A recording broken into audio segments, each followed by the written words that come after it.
And on my way over to right now, I'm in Basel, which is on the border of Germany, Switzerland, and France. And I lose track because my daughter likes to go to different countries, and we'll be in a new country tomorrow. But anyway, in Basel, as I was coming over here, I was reading some stuff about AI and kind of watching a podcast that the guy did where he was explaining this 165-page document that was created by one of the employees of OpenAI. And in this document, he basically described what the future of AI could look like. And it was very interesting to see what can happen in terms of how it's going to change the world. Like they were basically saying that once they develop like this super intelligence, which is beyond artificial general intelligence, that's what they're trying to do now. But then eventually, when they develop super intelligence, where the AI is as smart as an AI researcher, they said it's over. At that point, that could, in their mind, they said that could literally be the last invention ever created by a human being, because at that point, the AI would then start to develop on top of itself. And you would have millions of AI bots that are smarter than smarter than the most advanced Harvard educated AI researchers.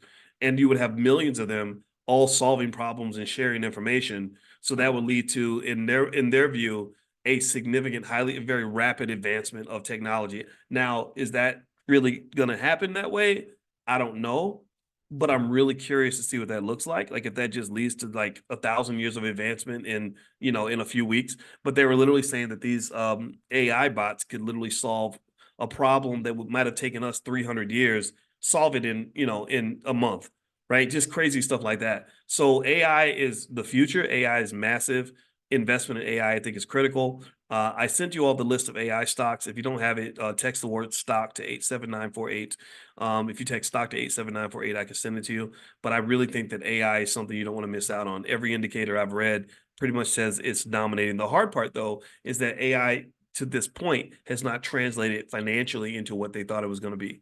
Now, Nvidia is making a ton of money from AI because they sell the picks and shovels for AI investors. They're selling the chips that people need to apply AI. But what has occurred is a lot of these people buying these AI tools and these chips have not yet figured out how to really monetize at a high level in AI. ChatGPT has, but a lot of companies haven't. So that's going to be one indicator in terms of whether or not AI actually turns into the financial boost that it's expected to be. But I just cannot imagine anything else happening. And I think with AI, it's going to be complicated also by what I see in advancements in quantum computing. Like, I just wonder how that's going to blend. Like, what happens when we finally figure out quantum computing? Because they said that the country that develops quantum computing first is going to run the world, whatever country that is. So, quantum computing mixed with artificial intelligence.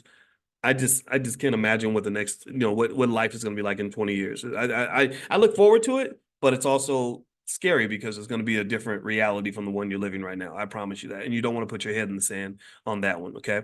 So anyway, let me keep going.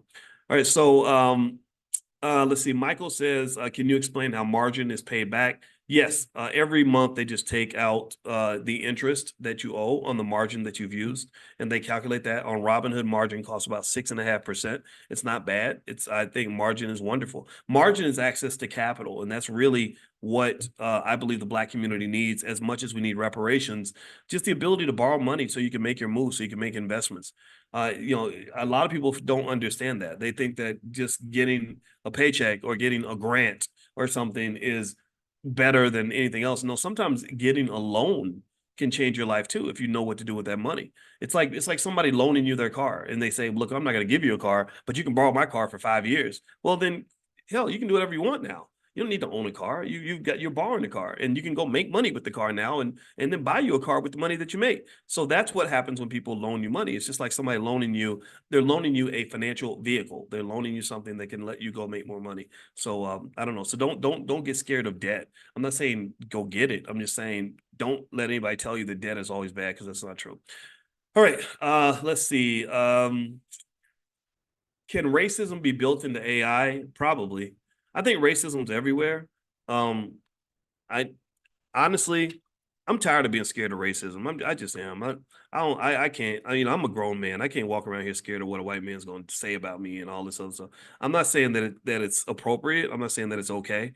I just think that's a distraction, and I think that limits us in our abilities, because we think that everything we're capable of is dependent on whether or not white people like us.